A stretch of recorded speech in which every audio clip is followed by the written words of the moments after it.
Hello and welcome back to Planet Nibiru. Today we're going to be talking with a very special guest, Mr. John Dinardo. He is a Planet X researcher and he has been studying Planet X and its approach for many years. He's very insightful. He has a whole bunch of knowledge that he's going to be sharing with us, and I am very excited to have him on. We're very lucky to have him on to speak to our community, and we've spoken in the past, and he's just a great guy, in addition to being just a wealth of knowledge about Planet X. So with that, thanks, John, for coming back, or for coming on, and it's good to have you here.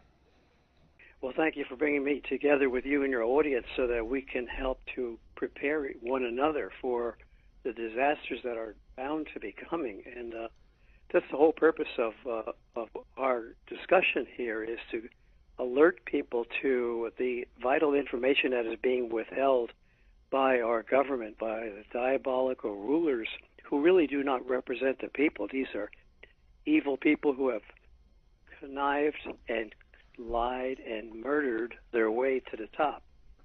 They had no way represent the people. They are criminals, and everyone knows this. It has gotten to the point where it's just blatantly obvious to everyone. So we have to work together to help to protect each other's lives, because the government certainly is about to go underground, and they have their literally trillion dollar underground facilities that they have been building for several decades. That's very well documented. In fact, on my Vimeo channel, vimeo.com, you can look up my name on vimeo.com. You will find, if you go through all the numerous videos that I put up there, one of them actually has ex-Governor Jesse Ventura's visit to their underground facilities at Cheyenne Mountain, in the bowels of Cheyenne Mountain, and it's just spectacular what they have there. Lavish facilities for the few who rule, and not for the remainder of the population. They have blast doors that weigh several tons, and their security chief, their Colonel Wynn, Robert Wynn, I believe his name is, stated on this video with Jesse Ventura that if there is any kind of disaster, such as massive solar blasting, meteor showers where the people would want to go underground, they're not going to get in, because those blast doors will be closed before they even get there. I see, exactly. The government thinks of us, so we have to work together. The update on 2017 for Planet X is, yes. It looks to me, I mean, I've just gotten so overloaded with information, working on other issues besides Planet X, that I just have not had the time. I would need a whole staff of people, which I don't have, to really study the graphs and the data on the earthquakes, on the volcanic eruptions, on the sinkholes. Just think about this. The sinkholes alone are one manifestation of these earth disasters. And we're seeing more sinkholes.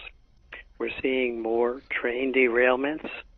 Why would there be train derailments? Well, the earth is becoming less stable. And there's so many other manifestations of the earth's disaster, becoming disturbed from within. But we can keep track of them. One of them, I guess, would be looking at meteors. Meteors is one thing that the power elite find difficult to conceal from the people, because the people can see these shooting stars that come down. Right, of course. And what it is they're objects from space that are being dragged in gravitationally by larger objects.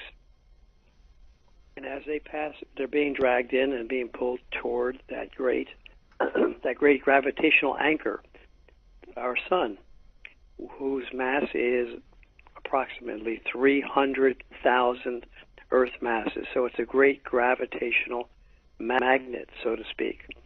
So when it pulls these comets in, and the comets accompanying asteroids and meteors, they get sucked into the Earth's gravitational force field as they pass by Earth, as if they get close enough. It's like getting close to a whirlpool. If you get too close, you'll get sucked in. Well, that's what is happening to many of these meteors. They're getting sucked into Earth's gravitational force field as they get too close to Earth passing by. And naturally they come plummeting to Earth, accelerating to Earth, and the friction of these meteors creates such heat, intense heat, that most of the meteors actually explode. They light up, and they appear to be what is commonly called shooting stars. And some of them actually make impact with the Earth.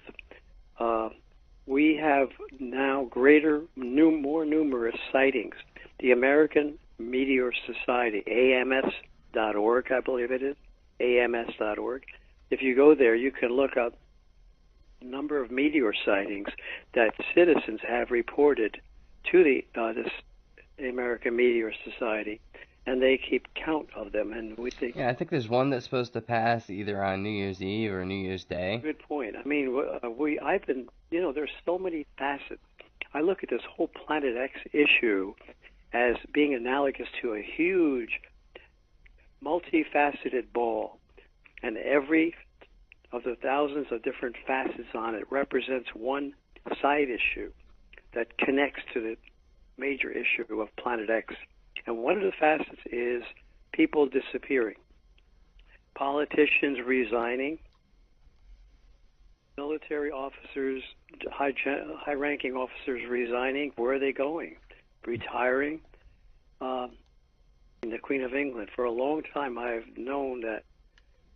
suspected that the Queen of England, Prince Philip, and the royal family they have doubles. They have always had doubles.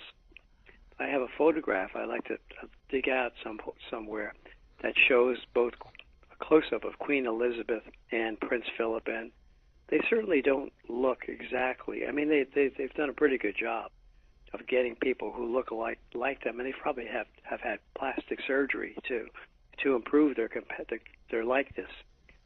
But still in all, they don't look exactly like them. So we have to watch out for the Queen going underground. I was told by another talk show host a long time ago that the Queen, this was way back in around 2003, the British Royal Crown has purchased large tracts of land in and around Crestone, Crestone, Colorado, which is not far from, I believe, I haven't checked it on the map, but I believe it's not too far from the Cheyenne Mountain underground facility. And incidentally, that Cheyenne Mountain underground facility is only about, I think it's 19 miles from the Denver airport. Even the police told Jesse Ventura in its documentary on True TV, which I was fortunate enough to DVD record when it came out several years ago, because they've taken it off. I can't find it on YouTube anymore. So that's a clear indication to you that the power elite do not want people to see Jesse Ventura's expose of the underground facility at Cheyenne Mountain, where they intend to take the ruling elite and shut out everyone else when disaster strikes. They don't want the people to see it. But luckily, I was able to DVD record it myself, and I put it up on Vimeo. And Vimeo, I think, is a lot less policed than YouTube is. No, that's true. Vimeo is a lot more relaxed as far as their standards and things like that. They don't tend to mess with you very much as far as your content and things like that. However, I don't believe they have as big an audience, but it is a more quality experience, I believe. Well, you should, because, actually, as you know, we have to pay $70 a year for that privilege of getting a better treatment on Vimeo than we get on YouTube. Yes. But anyway, that video is up on there, and I should, I've got to remember to send you the link to it. the Jesse Ventura True TV, which is a major channel on cable, True TV, TRU TV. It's a major channel, and they took him off because he was he exposed too much truth. That it was really incriminating to the power elite.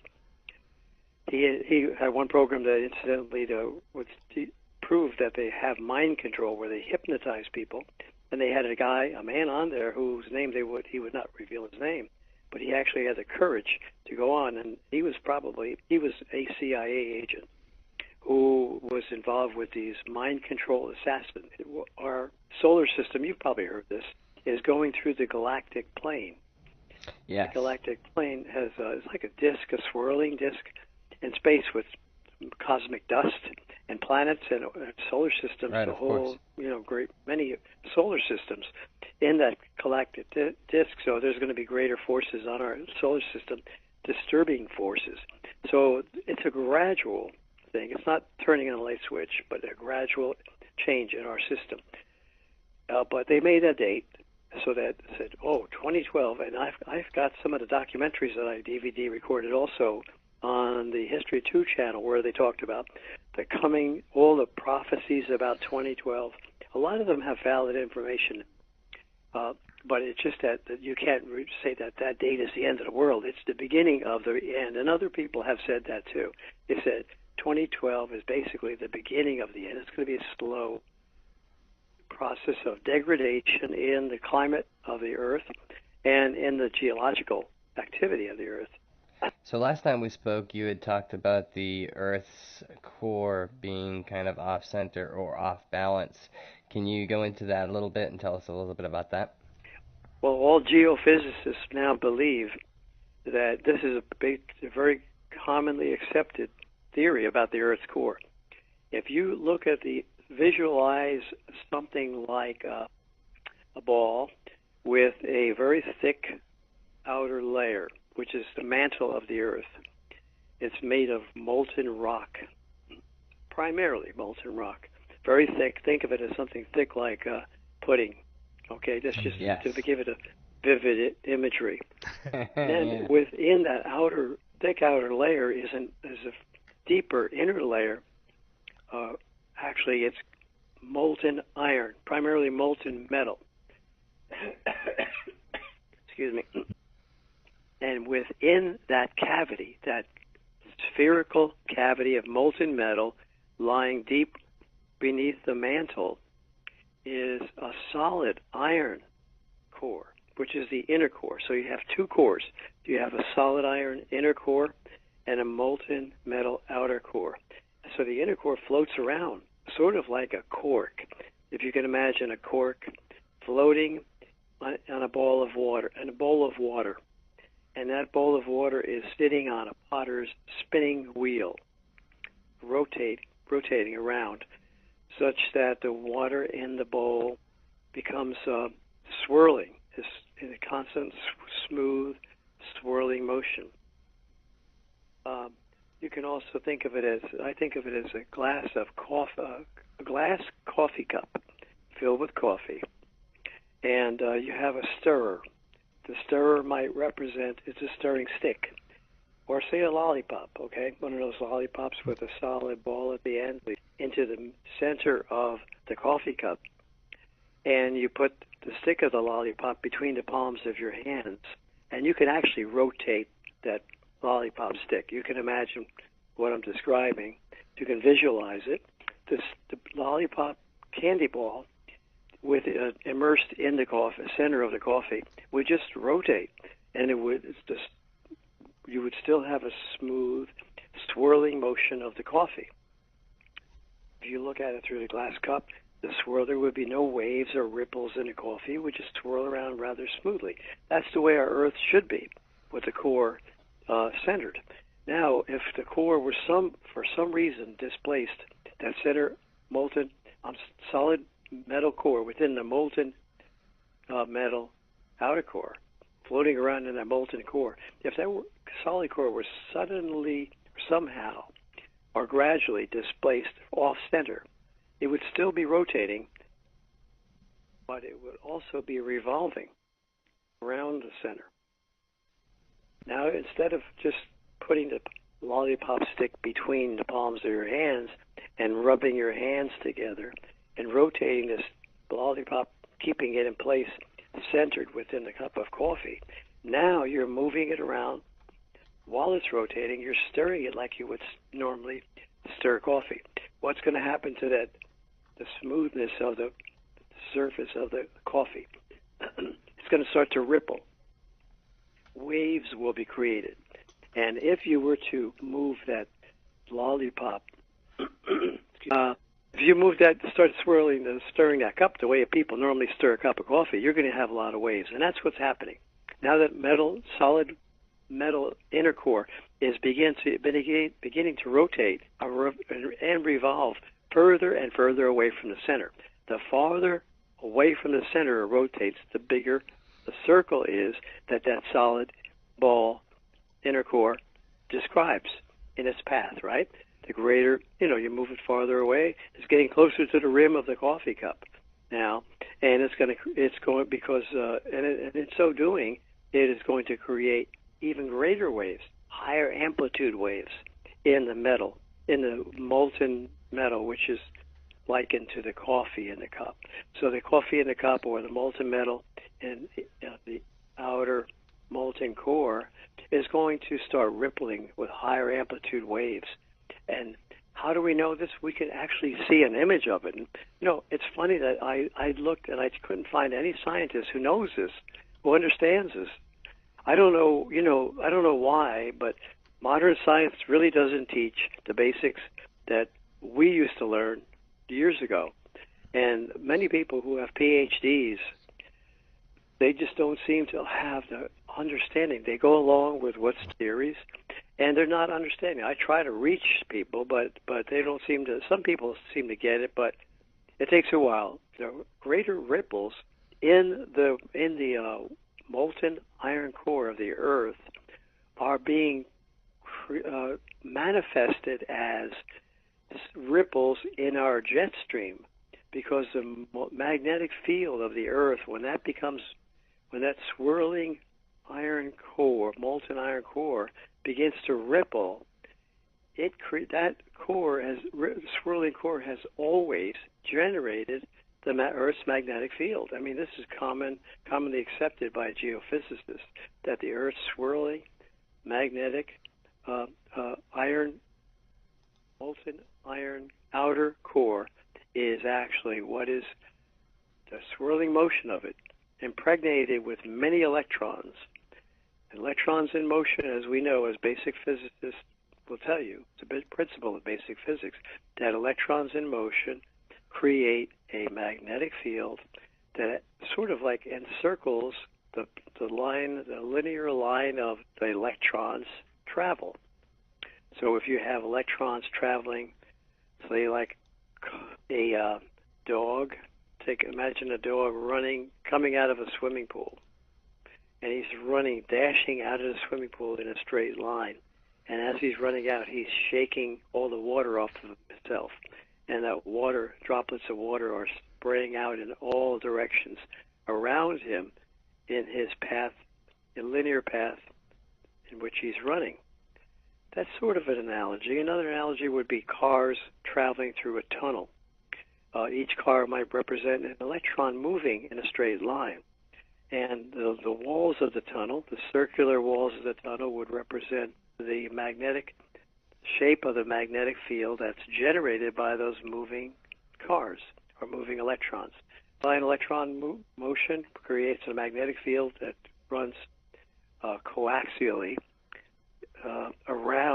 concentrically around the line of travel of the electrons. Well, those electrons are impregnating our entire molten outer core due to beta radiation, that is the emission of electrons from their atoms. Beta radiation is basically defined as the emission of electrons from the valence bands of their atoms, and they become more or less like ions. So it's radiation, actually, which could be damaging to us, for example, if we were to experience beta radiation exposure, it would be some damage to our body because these electrons have higher energy. Earth is swirling. When the core, outer molten core, is swirling, causing ripples, like high roller coaster like ripples, then you're going to have a roller coaster like magnetic field that's generated. And that roller coaster abnormal roller coaster like magnetic field, which is our Earth's magnetic field, then in turn creates the jet stream flow, which is commensurately ripply and roller coaster like. So now we have a roller coaster like jet stream, and you can see evidence of my theory that the swirling, irregular swirling of Earth's molten iron outer core eventually results in the roller coaster shape of the jet stream. Because I have videotapes of the jet stream from the Weather Channel going back to 2004. Those roller coaster like ripples in the jet stream were rather small. They would come in and maybe they would be less the amplitude, the peak to peak amplitude, the highest peak and the lowest peak of each wave of the jet stream. The highest peak would never get as high as the Canadian border, and it would never get as low as the U.S.-Mexican border. And furthermore, those ripples were rather close together, so you could get 3 ripples of the jet stream within the entire west to east coast expanse of the United States. That was back around 2004, 2005, 2006.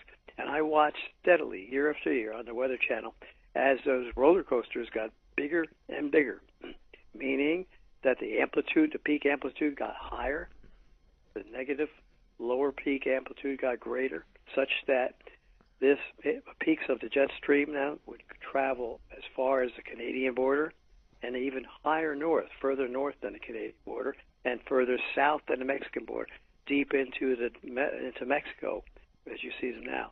So it's gotten tremendously increased in amplitude, and also you no longer have 3 smaller cycles, 3 smaller jet stream waves within the U.S. territory. You have 1. So not only has it gotten bigger in amplitude, but it's stretched out in wavelength.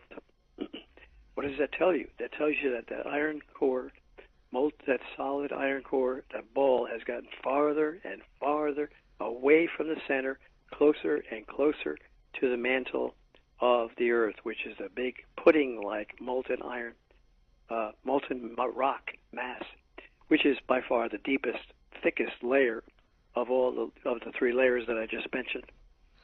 Okay, so now when that ball gets close to the Earth's pudding-like molten rock, it starts to cause greater friction.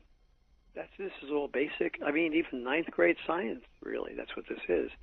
You have greater friction when an object is moving away from the liquid medium, which is the molten iron outer core, and toward the more solid, highly viscous medium of Earth's mantle, molten core. So now the mantle is becoming disturbed and perturbed and frictionally disturbed. And now what does that do? If you look at a common lava lamp that children have in their bedrooms, the lava lamp is very similar to the kinds of mantle plumes, or they're also called thermal plumes. What's another? It has several names: mantle plumes, thermal plumes, and some other one. But anyway, these are like the lava within your lava lamp. When the light bulb at the bottom, the base of the lamp, is turned on, the heat from the light bulb gradually heats up that slime, that gooey lava, and when it heats up, the lava will rise up. We've all seen that. So it's a perfect piece of evidence to show us analogously what happens to the Earth's mantle when it gets overheated. It starts rising up with plumes that actually go up like, when you're cooking pudding in a pot, for example, you're making chocolate pudding. I don't know if you've ever made it. Yes. As it thickens, it starts out as very, very liquidy. And then as it begins to thicken, then you'll see popping. You'll see gas rising up, creating like little volcanoes, actually. in the pudding when the pudding is actually comes to its maximum thickness. And that's precisely what happens to the Earth. You're seeing more and more mantle plumes coming up, and then the gases are rising with it. Yeah, yeah, that definitely makes sense. Now, could that have anything to do with all of the earthquakes that have obviously spiked over the past 15, 20 years? And especially in the last few years, we see a lot of, obviously around the Ring of Fire, but we're also seeing a lot in, like, say, Oklahoma, which traditionally don't get a lot of earthquakes, but obviously they're getting hundreds a week now. Could that have anything to do with it? I mean, it's this Earth this hyperactivity and abnormal revolution of Earth's solid inner core is causing a lot of that, a lot of the earthquake activity. Because look, the mantle is getting heated up. You have greater friction now against the core, the mantle of the Earth, where the mantle meets the boundary line, where the mantle meets the molten iron core beneath it. That I just described. When that meets the mantle, you get all that friction, and then you get pieces of the mantle begin to slough off into the molten iron outer core. And when that mantle sloughs off in there, now the viscosity of the molten iron outer core becomes greater, it becomes thicker, more viscous. And what happens when you have a more viscous liquid with an iron ball? The inner iron core rotating in a thicker, more viscous liquid, you have greater friction.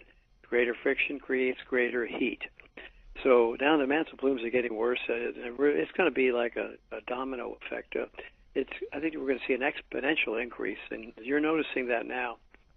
I can't. I guess you people are pretty aware of what's happening with the Earth in so many different ways. Changing your attitude takes time, and gradually, when they see events occurring over and over again, just like in the mass media, that's how they brainwash the public, by hitting them with the same story over and over again and the same theme. And that's eventually people begin to adopt the attitude, the state of mind that the mind controllers want the people to adopt. And likewise, when we become educated, not by propaganda, in this case, it's by real earthquake activity.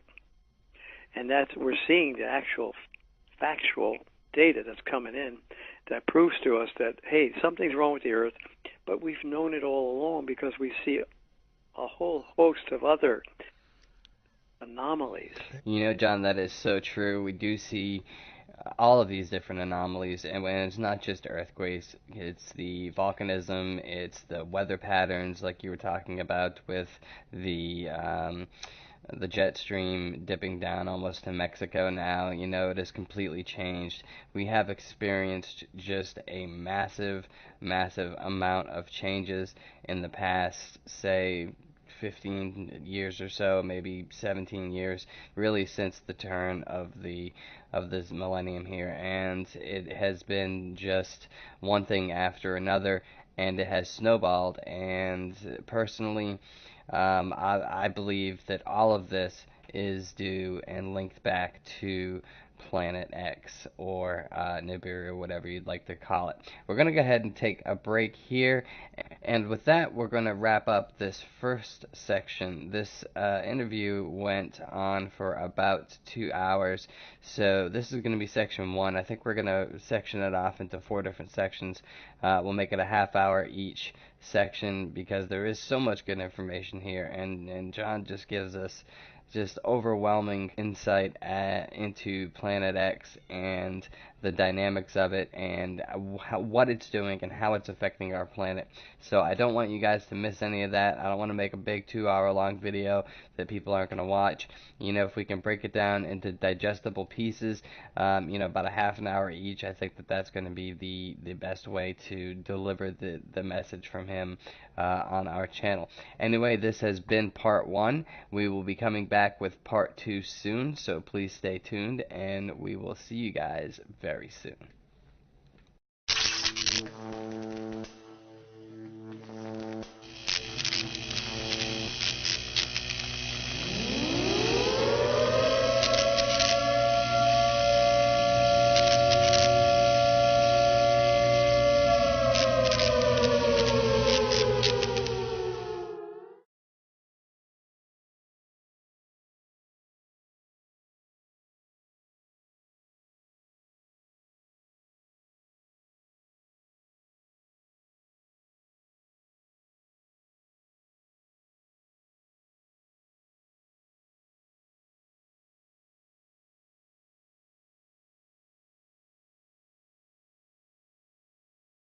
whole staff of people, which I don't have, to really study the graphs and the data on the earthquakes, on the volcanic eruptions, on the sinkholes. Just think about this. The sinkholes alone are one manifestation of these earth disasters.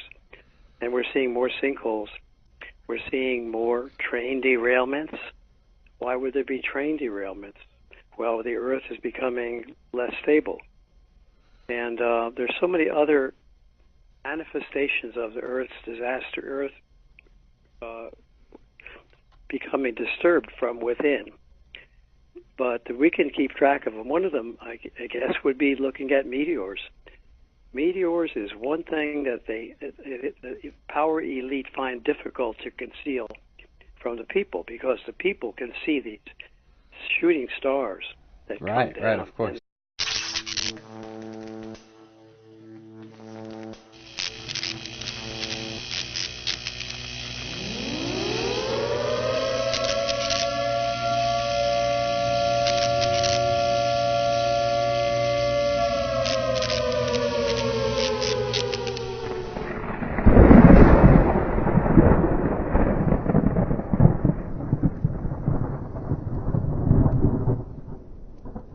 Hello and welcome back to Planet Nibiru.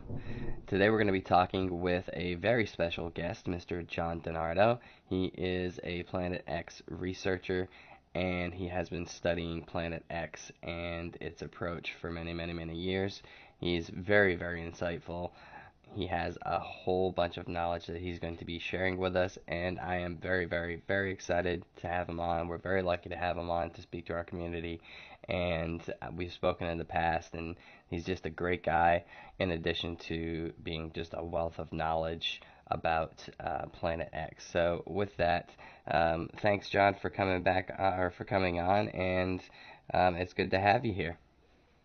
Well, thank you for bringing me together with you and your audience so that we can help to prepare one another for the disasters that are bound to be coming. And that's the whole purpose of our discussion here, is to alert people to the vital information that is being withheld by our government, by the diabolical rulers who really do not represent the people. These are evil people who have connived and lied and murdered their way to the top. They had no way represent the people. They are criminals, and everyone knows this.